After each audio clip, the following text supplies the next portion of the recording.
Welcome to the Michigan Minds Podcast, a quick and informative analysis of today's top issues from University of Michigan faculty.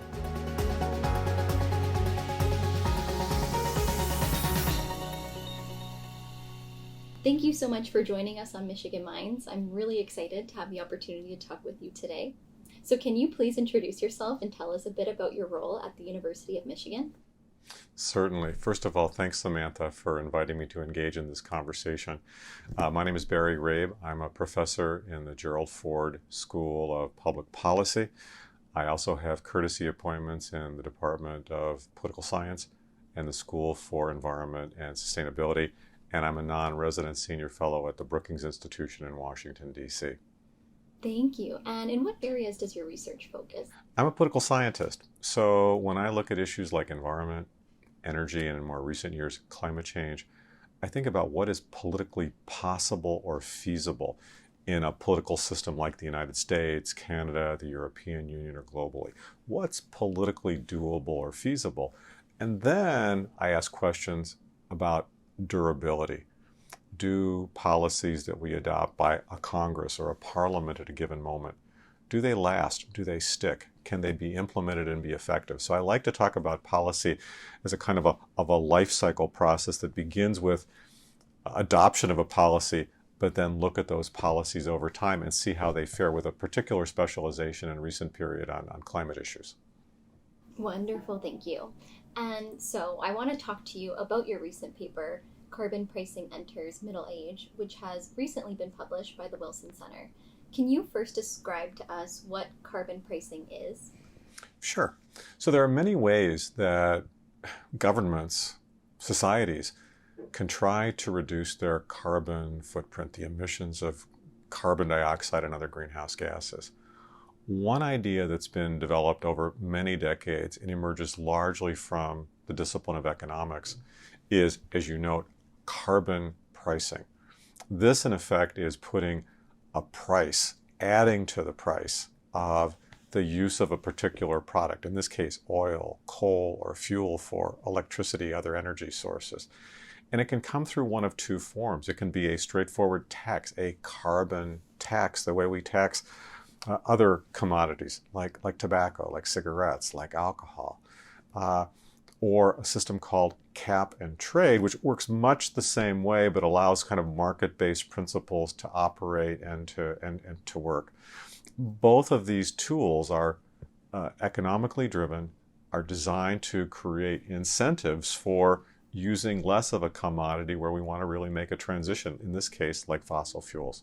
And so it's an idea, again, that's been thought about for a lot, discussed a lot. My question has been, can you take a great idea like this from economics, a really intriguing one, and make it operationalized, make it work in a political system like the United States?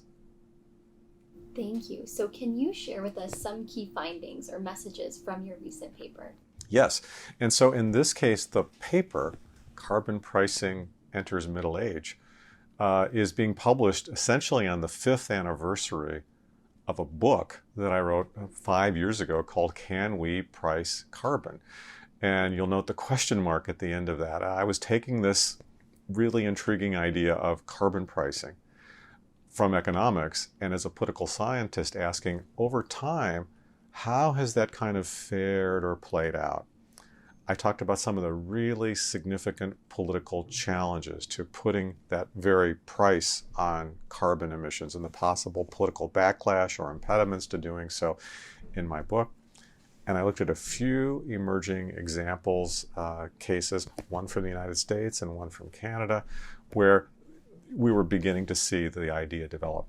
So in working with my colleagues at Wilson on this, we decided 5 years after writing a book, it was time to update.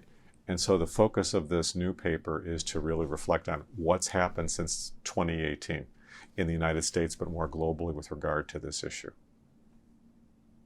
Thank you. And you recently spoke at a major conference in DC regarding the issue of carbon border adjustments, which would link future carbon pricing to international trade.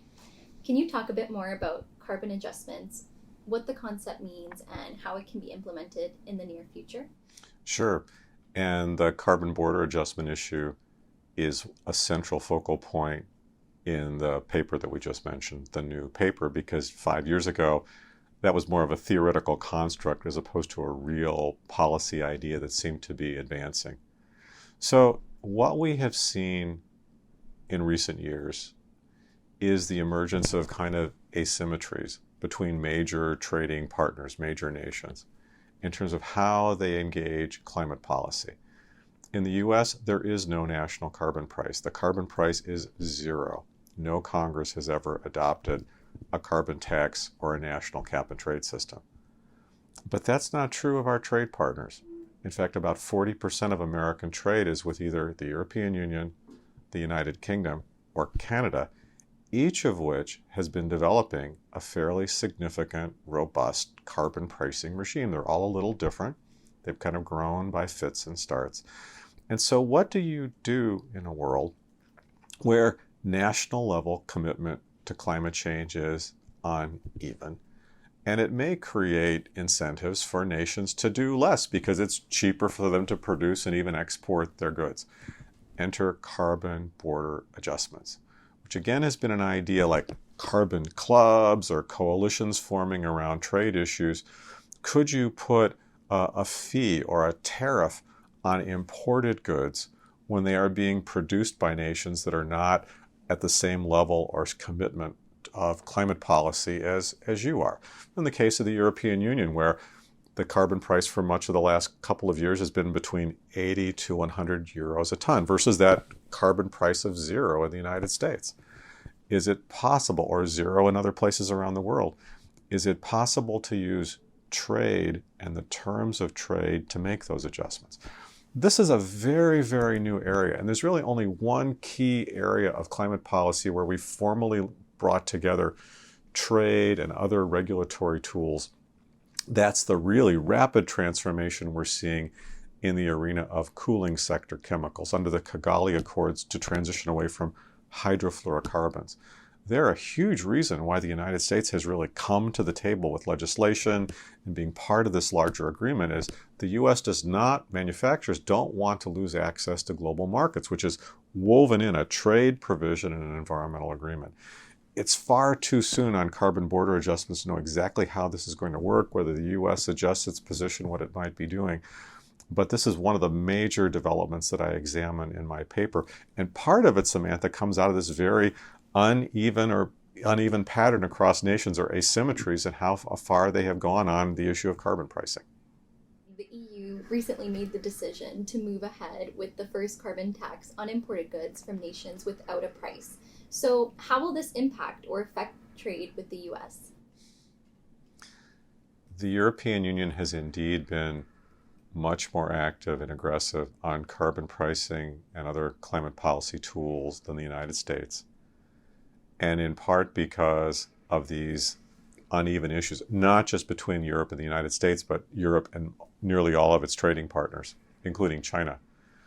There is this question of taking this carbon border adjustment tool and moving it from a theoretical consideration into a very specific policy.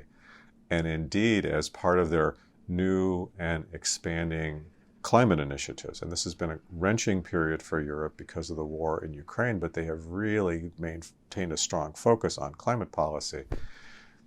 The authorities in the European Union are moving pretty aggressively to operationalizing this concept.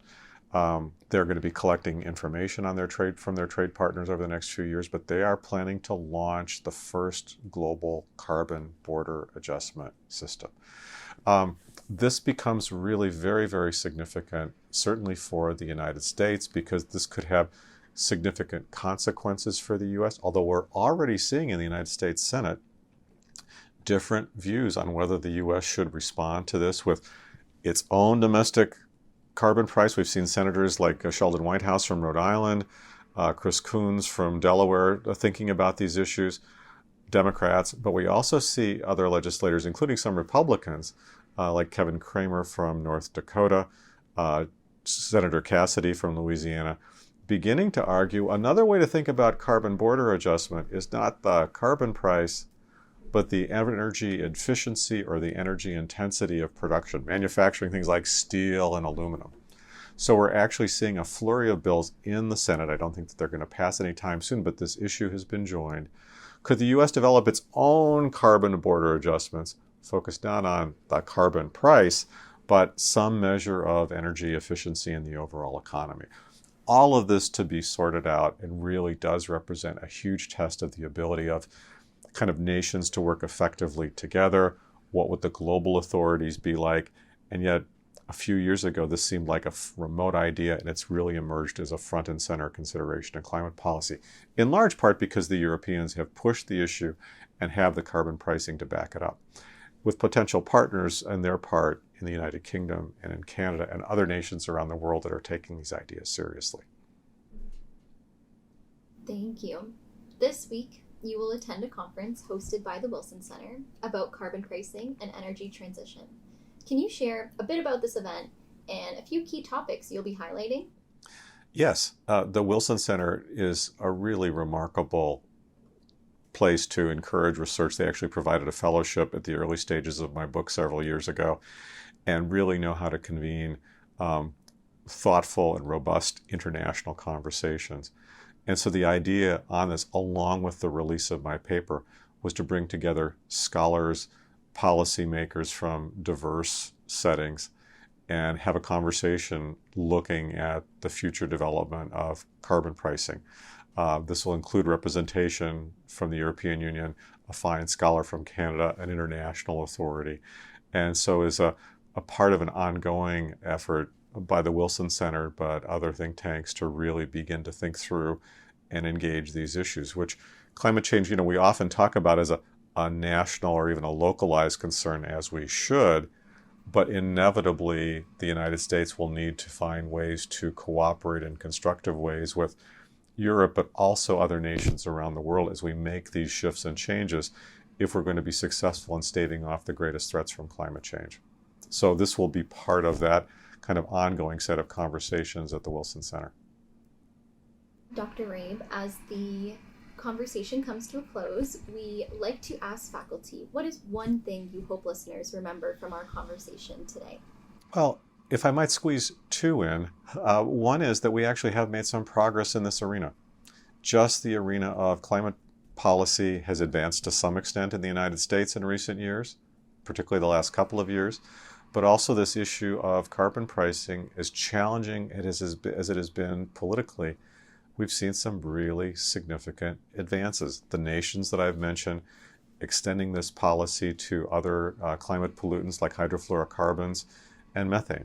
So we've really made some progress, and yet the challenges remain to effectively implement existing policies and make sure they're durable, and then begin to weave together these different initiatives in a more global effort to confront this challenge. So if I might be permitted a sort of a two-point response to your question.